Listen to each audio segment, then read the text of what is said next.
నదిని పిలిచి అడిగాడు గోదావరిని, చెట్లను అడిగాడు, మృగాలను అడిగాడు, పర్వతాలను అడిగాడు, సీతమ్మను ఎవరు తీసుకెళ్ళారు చెప్పండి అని అడిగాడు. ఎవ్వరూ చెప్పలా రావణుడికి భయపడి.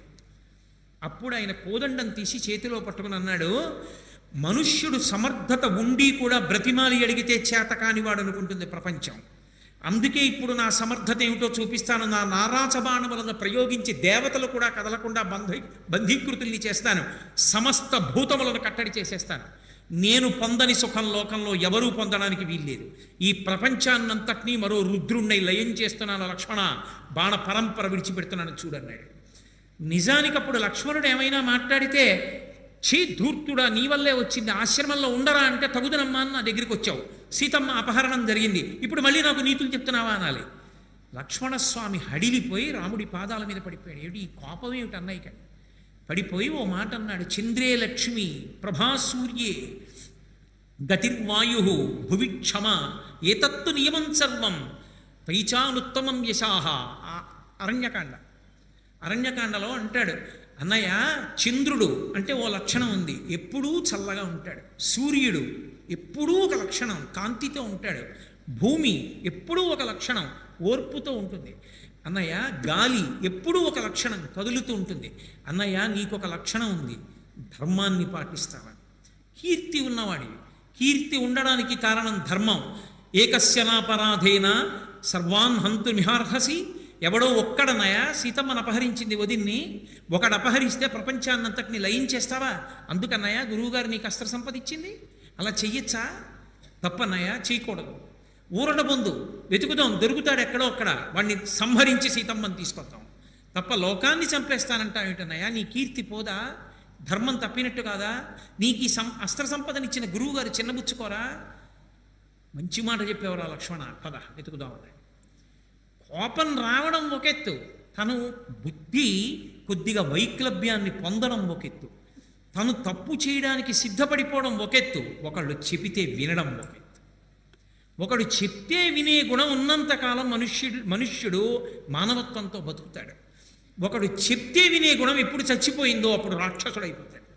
రావణాసురుడికి చెప్పాడు మారీచుడు, సులభాః పురుషారాజన్ సతతం ప్రియవాదినః అప్రియస్య తు పథ్యస్య వక్తా శ్రోతా చ దుర్లభః అంటూ మొదలెట్టాడు. లోకంలో చెప్పేవాడు ఉంటాడు, వినేవాడు ఉంటాడు. కానీ వినేవాడు ఎన్నైనా చెప్పచ్చు, అవతలవాడిని పొగుడుతూ మాట్లాడేవాళ్ళు లోకంలో కోట్ల మంది ఉంటారు. కానీ అవతలవాడు బాగుపడాలన్న ఉద్దేశంతో కొంచెం కఠినంగానైనా మాట్లాడేవాళ్ళు కోట్లలో ఎవడో ఒక్కడే ఉంటాడు. కానీ వాడు నిజంగా అవతలవాడి అభ్యున్నతి కోసం మాట్లాడుతున్నవాడు. అటువంటి వాడు మాట్లాడిన మాటల్ని వినేటటువంటి వాళ్ళు లోకంలో ఉండరు. రావణ, నేను చెప్పిన మాట విను, నా మాట విని నీ ప్రవర్తన మార్చుకోవాలన్నాడు. అన్నీ విని రావణుడు ఏమన్నాడో తెలుసా? నువ్వు చెప్పవలసింది అయిపోయింది, నేను చెప్పేది విను. నువ్వు నా చేతిలో చచ్చిపోతావా రాముడి చేతిలో చచ్చిపోతావా అది చెప్పన్నాడు. నే చెప్పినట్టు మాయామృగంగా వెడితే రాముడి చేతిలో చచ్చిపోతావు, నేను చెప్పినట్టు మాయామృగంగా వెళ్ళకపోతే నా చేతిలో చచ్చిపోతావు. రెండింట్లో ఏది కావాలో చెప్పు, నువ్వు చెప్పింది చెప్పావుగా, నేను విన్నాను. ఏమైంది చెప్పాడు మారీచుడు. ఆనాడు చెప్పాడు, ఒక్క రాముడి జోలికి వెళ్లకుండా ఉండు చాలు. కళత్రాణిచి సౌమ్యాని మిత్రవర్గం స్తథైవచ యదీచ్ఛసి చిరం భోక్తం ఆకృధా రామప్రియం. అంతమంది భార్యలున్నారు, అంతమంది బిడ్డలున్నారు, అంతమంది భృత్యులున్నారు, అన్ని భోగస్థానాలున్నాయి, కాంచన లంక ఉంది, ఆనందం అనుభవించరా? రాముడి జోలికి ఎందుకు ఎడతావు? రాముడి జ్యోతికి ఎడితే నాశనం అయిపోతావు మారీచా, రావణ వెళ్ళొద్దన్నాడు. విన్నాడా? వినక నాశనం అయిపోయాడు రావణాసురుడు. కోపం వచ్చినా నిజానికి నింద చేయడానికి అవకాశం ఉన్నా లక్ష్మణస్వామి చెప్పిన మాట వింటాడు రామచంద్రమూర్తి. రాముణ్ణి చూస్తే మనం ఒక విషయాన్ని గమనించాలి జీవితంలో. మనుష్యుడన్న తర్వాత ఎక్కడో అక్కడ ఎప్పుడో అప్పుడు అదుపు తప్పి గబుక్కుని తప్పు చేయపోతాడు. కానీ అవతల వాళ్ళు వచ్చి చెప్పినప్పుడు విని బుద్ధిని మార్చుకోగలగాలి. అప్పుడే తన స్థానమునందు ఉంచుకుంటాడు. లేకుండా కోపాన్ని అంటిపెట్టుకుంటే, అవతలవాడి మాట వినే స్వభావాన్ని విడిచిపెట్టేస్తే సర్వనాశనం అన్నది అక్కడ ప్రారంభమవుతుంది. రామచంద్రమూర్తి తన జీవితంలో అనుష్ఠాన ప్రక్రియలో ఎన్ని చోట్ల ఎంత అద్భుతంగా చూపిస్తాడో మహానుభావుడు. రాముడు లోపల శీలవైభవం చేత ఎంతటి మహాత్ముడో ఆయన బాహ్యమునందు కూడా అంతటి అందగాడు. అందుకే స్వామి హనుమ అంటారు, రామ కమలపత్రాక్ష సర్వసత్వమనోహర రూపదాక్షిణ్య సంపన్న ప్రసూత జనకాత్మజే అంటారు సుందరకాండలో. అమ్మ రామ కమలపత్రాక్ష, ఏం అందగాడమ్మా రాముడు. కమలపత్రముల వంటి కందులు కలిగినటువంటి వాడు, సర్వసత్వ మనోహర. రాముని యొక్క అందం ఎంత గొప్పదంటే దశావతారాల్లో అటువంటి అందం ఇంకెక్కడా లేదు. రాముణ్ణి చూసి ఆడవాళ్ళు మోహిస్తే పోనీలే అంత అందగాడు కాబట్టి మోహించాడు అనుకోవచ్చు. రాముణ్ణి చూసి పురుషులు మోహించారు. పురుషులు మోహించడం కాదు, అన్నీ విడిచిపెట్టి అరణ్యానికి వెళ్ళి తపస్సు చేసుకుంటున్నటువంటి మునులు మోహించారు. పుంసామోహన రూపాయ పుణ్యశ్లోకాయ మంగళం. మగవాళ్ళు మోహించిన దివ్యమంగళ స్వరూపం ఆ స్వరూపం. అంతటి అందగాడు. ఆజానుబాహు అరవింద దళాయతాక్షం రామం నిశాచర వినాశకరం నమామి. అటువంటి రామచంద్రమూర్తి పైకి ఎంత అందగాడో లోపలంత అందగాడు. రామ కమలపత్రాక్ష సర్వసత్వ మనోహర రూపదాక్షిణ్య సంపన్న. రూపం ఎంత గొప్పదో ఆయన దాక్షిణ్యం, ఆయన దయాగుణం అంత గొప్పది. ఆయనకున్నంత దయ లోకంలో ఎక్కడా ఉండదు. విభీషణుడు వచ్చి ఆకాశంలో నిలబడ్డాడు శరణాగతి చేసి, అందరినీ పిలిచి అడిగాడు. అది ఆయన ఏ పనైనా చేసే ముందు అడుగుతాడు అందరినీ, ఆ తర్వాత తన అభిప్రాయం చెప్తాడు అందరికీ. అందరూ చెప్పారు, హనుమ తప్ప. వద్దు, రాక్షసుడి తమ్ముడు, పైగా మనం ఎవరి మీద యుద్ధం చేస్తున్నామో ఆ రావణుడి తమ్ముడే వచ్చాడు, నువ్వు దగ్గరికి తీసుకోవద్దు అని చెప్పారు. ఇంతమంది చెప్తే రాముడు ఒక మాట అన్నాడు, అది శాస్త్రం అంటే. మీరు చదవండి కావాలంటే. ఆఖరిని అంటాడు, ఇది పెద్దలు చెప్పిన మాట అంటాడు. నేను క్షత్రియుడిగా పుట్టాను, ఒక పక్షి పాటించిన ధర్మం నేను పాటించవద్దా అని అడిగాడు. అరణ్యంలో ఓ చెట్టు మీద ఒక ఆడపక్షి మగపక్షి గూడు కట్టుకుని నివసిస్తున్నాయి. ఒక వేటగాడు అరణ్యంలోకి వచ్చి ఆ ఆడపక్షిని గురి చూసి బాణం పెట్టి కొట్టాడు. ఆ ఆడపక్షి కింద పడిపోయింది, మగపక్షి పైన తిరుగుతోంది. ఈ ఆడపక్షి శరీరంలోంచి బాణం పైకి తీసేసి దాని రెక్కలు పీకేసి అక్కడే తాటాకులు మంట వేసి బాణానికి గుచ్చి దాన్ని కాల్చుకుని తినేసి వెళ్ళిపోయాడు. చూసింది మగపక్షి, ఏడిచింది. కొంతకాలం అయింది, మళ్ళీ వచ్చాడు అడవిలోకి. హోర్న వాన, చీకటి పడిపోయింది, ఎక్కడికి వెళ్ళలేకపోయాడు. ఆకలి చలికి తట్టుకోలేకపోయాడు. ఏ చెట్టు మీద తను ఆడపక్షిని చంపాడో మగపక్షి ఒక్కటే ఉండిపోయిందో చెట్టు కిందకు వచ్చి పడిపోయాడు. మగపక్షి చూసింది, నేను ఉన్న చెట్టు కిందకు వచ్చి పడిపోయాడు కాబట్టి నేను ఉన్న ఇంటి ముందుకు వచ్చి పడిపోయినట్టు.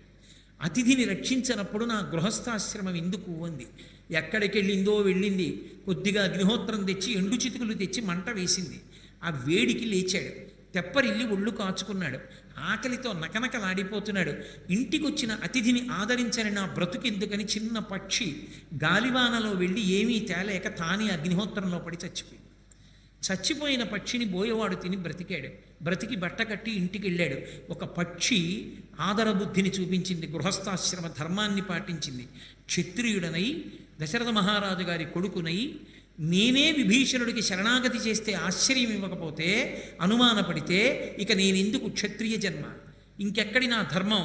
అందుకే విభీషణుడు కాదు, రావణుడే వచ్చి శరణాగతి చేసినా అభయం ఇచ్చేస్తాను. రావణ విభీషణులకే కాదు, సకృదేవ ప్రపన్నాయ తమాస్మీతి యాచతే అభయం సర్వభూతేభ్యో దదామ్యే తద్వ్రతం మమ.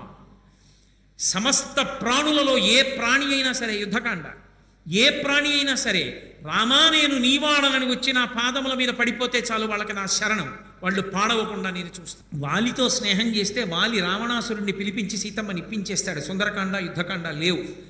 అధర్మంతో ఉన్న వాలితో స్నేహం చేసి సీతమ్మని తెచ్చుకోవడం కన్నా సుగ్రీవుడితో స్నేహం చేసి వాలిని సంహరించి కష్టపడి సేతువు కట్టి తీసుకొచ్చి మళ్ళీ సీతమ్మతో కలిసి ఉంటే పట్టాభిషేకాన్ని పొందుతాను తప్ప అధర్మ మార్గంలో నాకు భోగం అక్కర్లేదన్నాడు. ధర్మమే కావాలి రాముడికి, ధర్మము కావాలి, శాస్త్రం కావాలి, గురువు కావాలి, తప్ప ఇంకొకటి అక్కర్లా. అందుకే శ్రీరామాయణంలో పిల్లలకి అమ్మ కట్టి ఇచ్చిన చద్దెన్నపు మూట అంటుంటారు. నేను తప్పకుండా శ్లోకాన్ని స్పృశిస్తుంటా రామాయణంలో. ఆయన అరణ్యవాసానికి బయలుదేరిపోతుంటే ధర్మం మాట చెప్పి వెడుతుంటే కౌసల్యాదేవి పొంగిపోయి ఒక మాట చెప్పింది. ఇప్పటికీ ఎక్కడికైనా స్కూల్కి వెడుతుంటే అమ్మ క్యారేజ్ ఇస్తుందే, అలా 14 సంవత్సరములు రామచంద్రమూర్తికి తినడానికి కావలసినటువంటి ఆత్మపోషకమైనటువంటి అన్నాన్ని మూట కట్టి కౌసల్యాదేవి ఇచ్చింది. ప్రతి తల్లి ఆ శ్లోకాన్ని ధారణ చేసి ఉండాలి. ప్రతి తల్లి తన బిడ్డలకి ఆ శ్లోకం రాముడికి నేర్పినటువంటి ఘట్టం చెప్పి తీరాలి. రాముడు అరణ్యవాసానికి బయలుదేరుతుంటే కౌసల్య ఆశీర్వచనం చేసి రాముడితో చెప్పిన మాట, యం పాలయసి ధర్మంతం ధృత్యాచ నియమేన చ సవై రాఘవశార్దూలా ధర్మస్వాం అభిరక్షతు అంది. రామ, ధర్మాన్ని విడిచిపెట్టు అని నేను చెప్పాను. పెద్దవాడికి రాజ్యం ఇవ్వాలి, మీ నాన్నకు అధికారం లేదని చెప్పాను. ధర్మాన్ని పక్కన పెట్టేస్తే నువ్వు రాజ్యాన్ని పొందొచ్చు, మీ నాన్నని నిగ్రహించవచ్చు, యుద్ధం చెయ్యక్కర్లేదండి. దశరథుడు అడిగాడు. వెళ్ళిపోతుంటే రామచంద్రమూర్తి యుద్ధం చేసి దశరథ మహారాజు గారిని కారాగారంలో పెట్టక్కర్లేదు. దశరథుడే రాముడి వంక చూసి చేతులు పట్టుకుని ఒక మాట అడిగాడు. రామా, నిన్ను చూడకపోతే చచ్చిపోతాను రా, ఉండలేను, ఒక్క పని చెయ్యి. అసలు నిజానికి ఈ రాజ్యమంతా నీదే, కానీ ఈ కైకేయి నన్ను నిగ్రహించింది రాత్రి, నన్ను బలవంత పెట్టి వరాలు తీసుకుంది. నువ్వు ఒక పని చేయి, నేను వరాలు కైకకి ఇచ్చేశాను, 14 ఏళ్ళు రాముడిని అడవికి పంపించేస్తాను, రాజ్యం నీ కొడుక్కి ఇచ్చేస్తానన్నాను. నా పని అయిపోయింది అక్కడతో, నువ్వు వెళ్ళకు. భవరాజా నిగృహ్యమాం అన్నాడు. నేను పెద్దవాడిని అయిపోయాను, యుద్ధం చెయ్యలేను, నన్ను పడగొట్టేసి బంధీకృతుణ్ణి చేసి కారాగారంలో పెట్టేయి. నువ్వు రాజ్యం ఏలుకో, నా తప్పు లేదుగా, నా మాట నేను నిలబెట్టుకున్నానుగా, నీ తప్పు లేదు, రాజ్యం వీరభోజ్యం, నన్ను పడగొట్టి నువ్వు ఎక్కువ కారాగారంలో కూర్చుని ఉండగా అలా వెళ్ళు, నిన్నొక్కసారి చూసి బతికేస్తాను రామా, నిన్ను చూడకపోతే చచ్చిపోతాను, నన్ను నిగ్రహించి రాజ్యం ఏలుకో అన్నాడు. రాముడు అన్నాడు, ఎంత మాట నాన్నగారండి, మిమ్మల్ని కారాగారంలో పెట్టి రాజ్యం ఏలుకోనా? అదా అందుకా కొడుకు, మీరిచ్చిన మాట సత్యమయ్యేట్టు చేసిన వాడెవరో వాడు కొడుకు.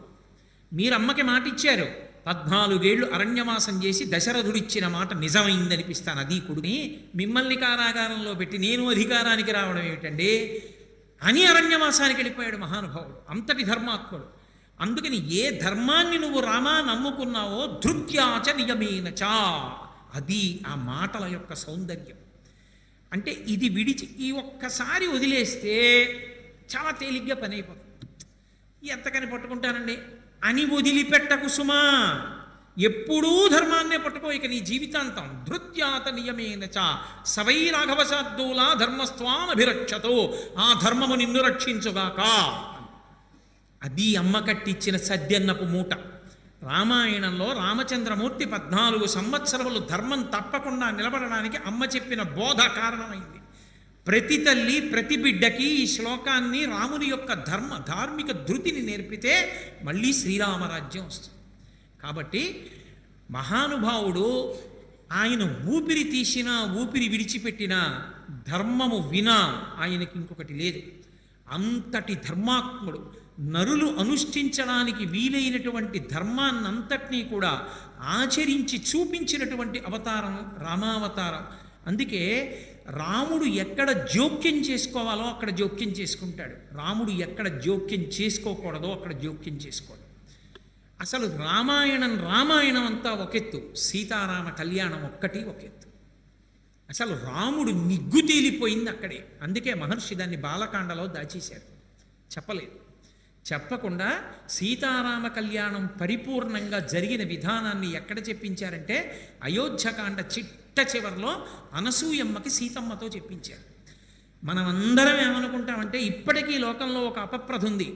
రాముడు వెళ్ళాడు, ఏదో శివధనుర్భంగం చేశాడు, శివధనుర్భంగం చేయగానే సీతమ్మనిచ్చి కళ్యాణం చేశారని. దశరథుడేడి ఎక్కడి నుంచి వచ్చాడు? దశరథుడు 7 రోజులు ప్రయాణం చేస్తే అయోధ్య నుంచి మిథిలకు వెళ్తారు. విశ్వామిత్రుడితో రామలక్ష్మణులు వెళ్ళారు, కానీ దశరథ మహారాజు గారు వెళ్ళలేదుగా. దశరథ మహారాజు గారికి చెప్పి తీసుకెళ్ళలేదుగా శివధనుర్భంగానికి విశ్వామిత్రుడు. వీళ్ళు క్షత్రియులయా చూపించమన్నాడు. ఏతద్దర్శయ భద్రంతే కృతకామౌ నృపాత్మజౌ దర్శనాదస్య ధనుషో యథేష్టం ప్రతియస్యత. క్షత్రియ పిల్లలు కదూ, ధనస్సు చూస్తే ముచ్చట పడతారు, ఒకసారి చూపించు అన్నాడు. అబ్బో చాలా కథ చెప్పాడు జనక మహారాజు గారు. ఇది మాకు శివధనస్సు, శివుడు ఇచ్చాడు, ఈ ధనస్సును ఎవరు ఎక్కువ పెడితే వాళ్ళకి పిల్లనిస్తానన్నాను, అందుకని నాకు అయోనిజ సీతమ్మ కూతురుగా ఉంది, ఈ శివధనస్సును ఎక్కువ పెడితే పిల్లని ఇచ్చేస్తానన్నాడు. శివధనస్సుని తీసుకొచ్చారు, అక్కడ పెట్టారు. ఇప్పుడు రాముడు శివధనస్సుని ఎక్కుపెట్టాడు. ఎక్కువ పెట్టడం కాదు, ఆయన వింటినారిని కడుతుంటే శివధనస్సు భంగం అయిపోయింది. భంగం అయిపోతే అందరూ స్పృహ తప్పి పడిపోయారు.